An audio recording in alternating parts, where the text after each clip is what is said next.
अब हम पढ़ते हैं component of aggregate demand. Aggregate demand के कंपोनेंट क्या है? Component means part. पार्ट क्या है? एग्रीगेट डिमांड के पार्ट क्या है?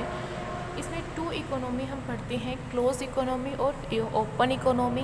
क्लोज इकोनॉमी को हिंदी में बोलते हैं बंद अर्थव्यवस्था, ओपन इकोनॉमी को बोलते हैं खुली अर्थव्यवस्था। अभी बंद अर्थव्यवस्था होती क्या है, क्लोज इकोनॉमी क्या होती है? जो बिल्कुल बंद होती है। बंद अर्थव्यवस्था मीन्स इनका फॉरेन कंट्रीज से कोई भी रिलेशन नहीं होता।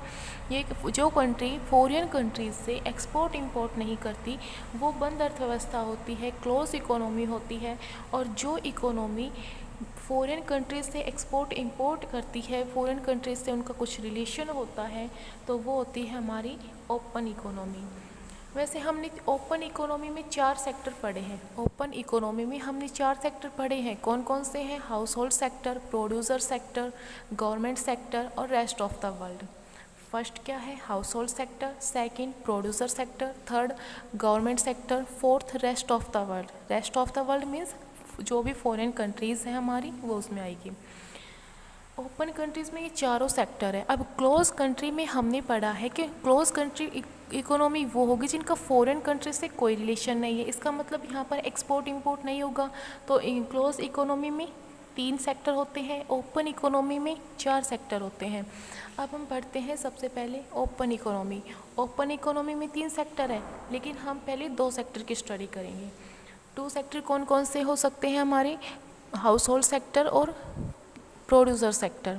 अब हाउस होल्ड सेक्टर जो भी खर्चा करता है गुड्स और सर्विसेज परचेज करने पे, उसको हम बोलते हैं कंज्यूमर एक्सपेंडिचर। जबकि प्रोड्यूसर सेक्टर जो कुछ भी खर्चा करता है गुड्स और सर्विसेज परचेज करने पर, उसको हम बोलते हैं इन्वेस्टमेंट एक्सपेंडिचर। एग्रीगेट डिमांड क्या है? गुड्स और सर्विसेज परचेज करने पर जो भी खर्चा किया जाता है वो हमारी एग्रीगेट डिमांड होती है। लेकिन डिमांड दोनों सेक्टर कर सकते हैं, प्रोड्यूसर भी कर सकता है और हाउस होल्ड भी कर सकता है। जब हाउस होल्ड कुछ खर्चा कर रहा है गुड्स और सर्विसेज पर, तो वो हो गई उसकी कंज्यूमर एक्सपेंडिचर। लेकिन जब प्रोड्यूसर कुछ भी खर्चा कर रहा है तो वो हो गई इन्वेस्टमेंट एक्सपेंडिचर। मतलब house hold consumer expenditure plus investment expenditure, दोनों का जोड़ क्या होता है हमारा? Aggregate demand. एक साल में हाउस होल्ड सेक्टर और प्रोड्यूसर सेक्टर दोनों जो भी खर्चा करेंगे गुड्स और सर्विसेज पर, उनका टोटल क्या होगा? हमारा एग्रीगेट डिमांड। इसलिए एग्रीगेट डिमांड को AD से डिनोट किया है, कंज्यूमर एक्सपेंडिचर को C से डिनोट किया गया है और इन्वेस्टमेंट एक्सपेंडिचर को I से डिनोट किया है। Aggregate demand is equal to consumer expenditure plus investment expenditure. अब पढ़ते हम उसके बाद क्या है? 3 सेक्टर। 3 सेक्टर कौन कौन से हो सकते हैं क्लोज इकोनॉमी में? 3 सेक्टर हो सकते हैं हमारे पास, household sector, producer sector and government sector. Household देखिए, हाउस होल्ड जो भी खर्चा करेगी गुड्स और सर्विसेज पर उसको हम कंज्यूमर एक्सपेंडिचर बोलते हैं। प्रोड्यूसर जो भी खर्चा कर रहा है उसको हम इन्वेस्टमेंट एक्सपेंडिचर बोलते हैं। लेकिन गवर्नमेंट जो भी खर्चा करेगी गुड्स और सर्विसेज पर उसको हम क्या बोलेंगे? क्योंकि गवर्नमेंट जो भी खर्चा करती है वो दोनों टाइप के होते हैं। गवर्नमेंट दोनों टाइप के खर्चे कर सकती हैं, कंज्यूमर एक्सपेंडिचर भी और इन्वेस्टमेंट एक्सपेंडिचर भी। जैसे कि फॉर एग्जांपल गवर्नमेंट कुछ भी जैसे कि गवर्नमेंट कुछ भी डिस्ट्रीब्यूट कर रही है, जैसे कि जो कोटा होता है, राशन का जो सामान होता है जो गांव-गांव में डिस्ट्रीब्यूट करती है गवर्नमेंट, कंज्यूम कौन कर रहे हैं? उसको हाउस होल्ड सेक्टर ही कंज्यूम करता है। तो ये तो हाउस होल्ड कंज्यूमर एक्सपेंडिचर हो गया। ये खर्चा उठा कौन रहा है? गवर्नमेंट। लेकिन इस चीज़ को कंज्यूम कौन कर रही है? Household sector. तो ये गवर्नमेंट का कंज्यूमर एक्सपेंडिचर हो गया। अब मान लो गवर्नमेंट कुछ ऐसा खर्चा कर रही है जैसे कि ब्रिज बनवा दिया, कोई भी नई मशीन लगवा दी गवर्नमेंट ने, कोई नया प्लांट खुलवा दिया, ये सारे खर्चे हो गए गवर्नमेंट के इन्वेस्टमेंट एक्सपेंडिचर।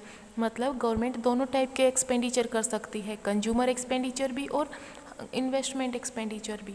देखिएगा 3 सेक्टर में क्या है? 3 सेक्टर में क्लोज इकोनॉमी में 3 सेक्टर हो सकते हैं। कौन कौन से?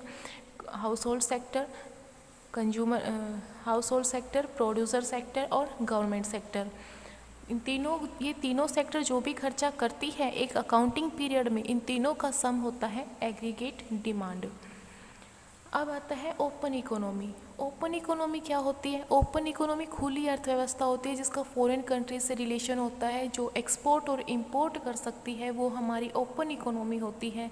मतलब एक ओपन इकोनॉमी में 4 सेक्टर होते हैं। कौन कौन से होते हैं 4 sector? Household sector, producer sector, government sector और rest of the world. Rest of the world means foreign countries.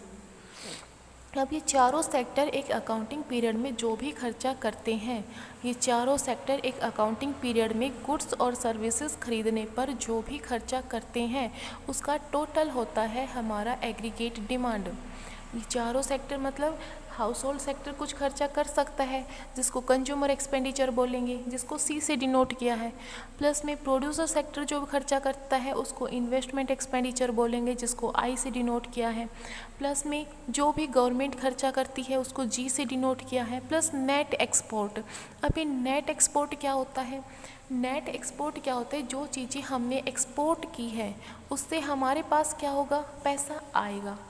हम कुछ भी चीज़ें एक्सपोर्ट करें तो फॉरेन कंट्री वाले पेमेंट करेंगे ना, वो पेमेंट करेंगे तो पैसा हमारे पास आ रहा है, यानी कि गुड्स तो एक्सपोर्ट हो रहे हैं बट मनी पैसा इनफ्लो हो रही है। माइनस में इंपोर्ट, एक्सपोर्ट माइनस इंपोर्ट। अगर हमारा एक्सपोर्ट ज़्यादा है मतलब हमारे पास इनफ्लो ज़्यादा है, वो ऐड होगी, ज़्यादा खर्चा है, ठीक है। एक्सपोर्ट ज़्यादा है मतलब किसी भी गुड्स और सर्विसेज के एक्सपोर्ट ज़्यादा है तो फॉरेन कंट्री वालों ने हमारी उस गुड्स और सर्विसेज की डिमांड ज़्यादा की है, तभी तो हमने एक्सपोर्ट किया ना। और जब डिमांड ज़्यादा की है मतलब उन लोगों ने ज़्यादा खर्चा किया है। अब खर्चा ही हम पढ़ते हैं इसमें। तो एग्रीगेट डिमांड क्या होती है ओपन इकोनॉमी में? Consumer expenditure plus investment expenditure plus government द्वारा किया गया कोई भी एक्सपेंडिचर प्लस में नेट एक्सपोर्ट।